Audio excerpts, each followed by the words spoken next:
One day, I actually overheard a conversation between my parents, and my mom, filled with tears, asking my dad desperately, what are we going to do about our son? I was the cause of all this unhappiness that is happening in the family. I don't even think of what is happiness.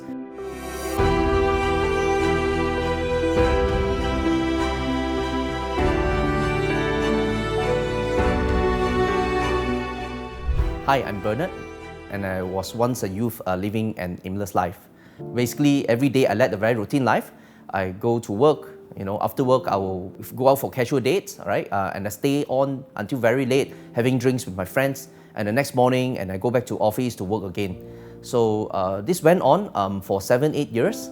I basically living from paycheck to paycheck without any planning for future. So I still remember at that time, I was someone very irresponsible because every time when I face challenges, I tend to blame others first without reflecting myself. And I'm also someone with a very bad temper. I always have huge arguments with my sisters or even with my parents. I was the cause of all this unhappiness that is happening in the family. At that time, I realized that I had been an unfilial son. I don't even think of what is happiness. Because to me, living in such a comfortable zone, right? I never really thought about my future, what I want to attain in life. Of course, I know at that time my parents, they were very worried about me. I know, right? Every day they asked me to chant, but I just basically ignored them. I think at that time I was very egoistic. I know I've broke their heart many times. Fortunately, my parents never once gave up on me.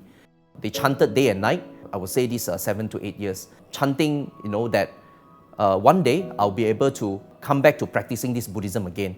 And because knowing that by practicing this Buddhism, can we transform our life and attain happiness. I followed my parents practicing this Nichiren Buddhism when I was 5 years old. And at that time, due to my family financial karma, that's why my parents took up this faith. So since young, I participated in many Gakkai activities. I was very active. Time went on, my family financial karma has been overcome. I was fortunate enough to be able to further my studies in New Zealand. At that time in New Zealand, I was still very active in Gakkai activities, joining the student division. However, when I come back to Malaysia and when I started my career, everything come to a pause. I stopped coming up for Gakkai activities due to many distractions and a lot of temptations outside of Gakkai. One day, I actually overheard my parents' conversation between my parents, and my mom was filled with tears, asking my dad desperately, what are we going to do about our son? He's basically just wasting time out there. I actually raised my voice at them. After listening to that conversation between them, I felt really, really guilty. I was thinking to myself, I was already 30 years old, all right? I was living paycheck to paycheck, basically without directions in life. I told myself at that time, I cannot lead a life like this anymore. I believe that I can actually achieve and create more things and more valuable things in life instantaneously, right? I told myself that I needed to go back to faith again. And that's when I started chanting. At that time, I set 2 prayers objectives, and one of them is for my career. I pray for an enriching career, one career that is able to transform my karma, my financial difficulties, also allow me to have this flexibility in time for me to contribute in SGM activities. Yeah, and the second objective that I set was a life partner that can support me at my work at all the SGM activities. After chanting for a while, because at that time I was working in the bank, I was giving out corporate loans, business loans to companies. There is a solar project that requires financing. From then on, I realized that this solar industry indeed has a lot of potential. Understanding that Malaysia, in general, is a very hot country and we get a lot of sunshine throughout the day, actually comes with a lot of incentives from the government at that time. I was very thrilled because basically there is this industry that is able to help the environment, right, to save the world, and at the same time also comes with economically viable. So with that, I started the career after a lot of chanting and having this courage to actually left the bank, and together with my partner, we started the business with only 10,000 ringgit in our bank account.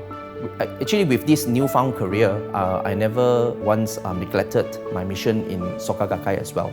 So I was very active, participating in a lot of activities, taking up a lot of mission. One of the most notable one was in 2017. Fortunate enough to be nominated as the main coordinator for the Run for Peace in Selangor. At that time, knowing that organizing such a big event that is attended by more than 10,000 people, the task involved, the preparation behind is going to be huge. In that particular year as well, where my company faces a lot of challenges.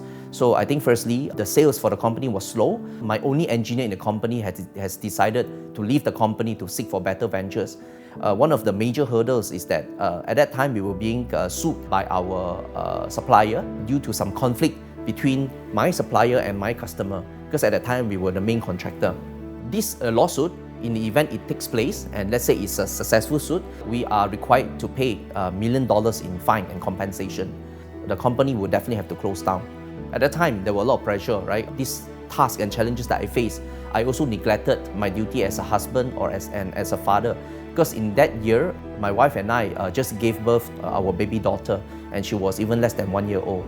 At that time, because most of the time I wasn't always at home, and even though I was at home also, I did not really pay much attention to them, because I was constantly on my phone.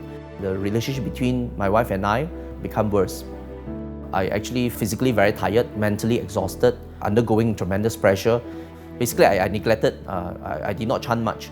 So I know the fact that if I need to overcome all these things, I need to come back to faith again, which is by chanting Nam Myoho Renge Kyo. And during that time as well, I came across one guidance from our President Ikeda.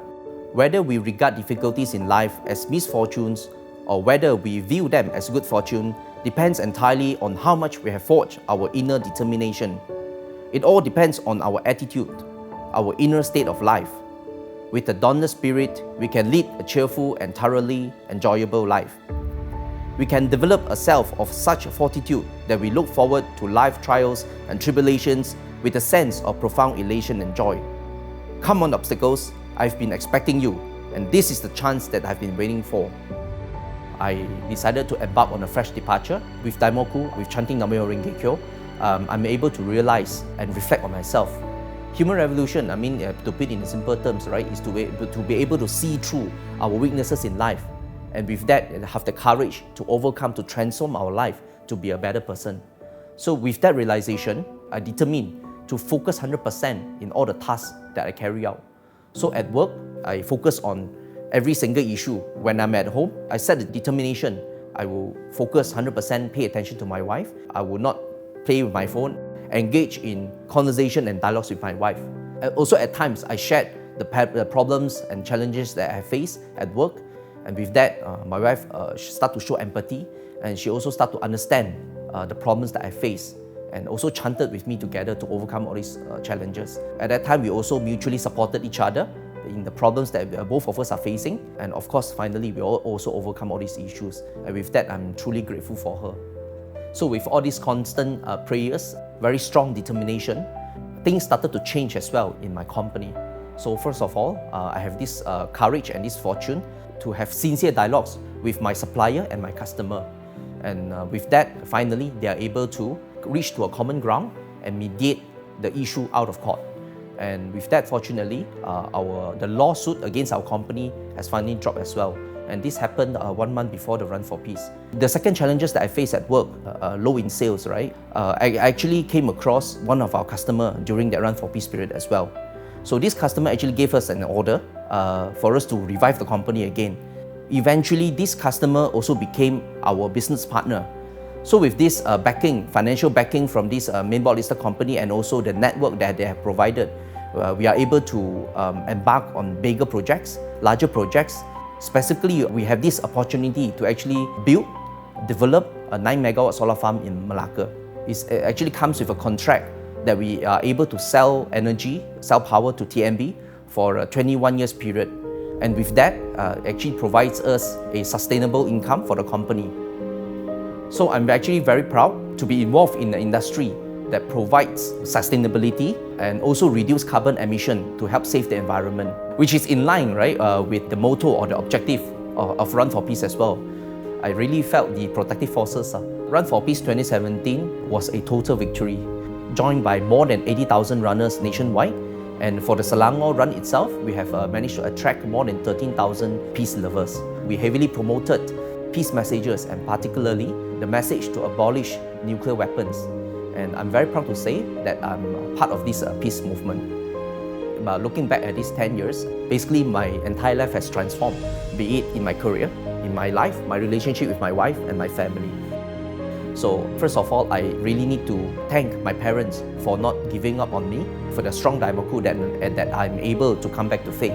Thanks to them, I inherited this Buddhism from them. And now I'm a father with 2 daughters with the same intent as well. I wish to pass down this Buddhism to them. Happiness does not mean that we live a life without worries. Happiness means that no matter what circumstances we face in life, yet we are still able to call forth the strong life force to have the right mindset to overcome the issues and problems. And with that, I feel very fortunate because whenever I face challenges in life, even in the future, I know that I can always come back to faith, and by chanting sincere Daimoku and practicing this Buddhism, I will definitely be able to overcome in life. To me, this is true happiness. This is absolute happiness. So with that, I'm determined to share happiness and spread this Buddhism with all people around me.